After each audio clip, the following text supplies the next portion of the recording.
Question number 14 है the line represent the equation x minus y equal to zero is parallel to x axis parallel to y axis passing through the origin और passing through the point 3,2।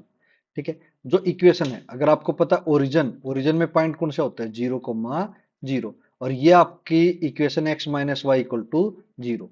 अब जो आपका coordinate system होता है यहाँ पे x positive, यहाँ पे x नेगेटिव, यहाँ पे y पॉजिटिव और यहाँ पे y negative.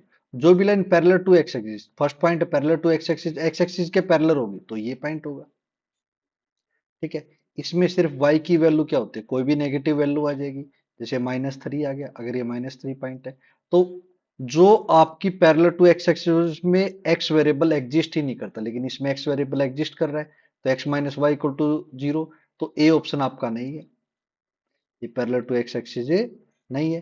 Parallel to y axis, parallel to y axis, parallel to y axis में क्या होगा, पैरेलल टू वाई एक्सिस ऐसी लाइन आएगी आपके पास। इसमें क्या होगा, एक्स की वैल्यू समथिंग होगी, जैसे एक्स की वैल्यू -3 होगी, अगर यहाँ होगी तो, अगर यहाँ होती तो एक्स की वैल्यू पॉजिटिव आ जाती। इसमें वाई वेरिएबल नहीं होता है, वाई वेरिएबल, लेकिन इसी क्वेश्चन में वाई वेरिएबल है। वाई वेरिएबल है तो ये ऑप्शन भी आपका गलत है, ना तो ये पैरेलल टू एक्स एक्सिस ना पैरेलल टू वाई एक्सिस है।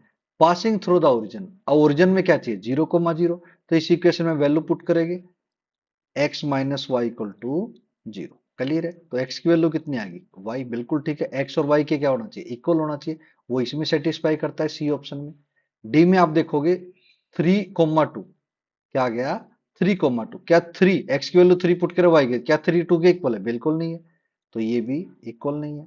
क्लियर है, तो C option is your correct answer.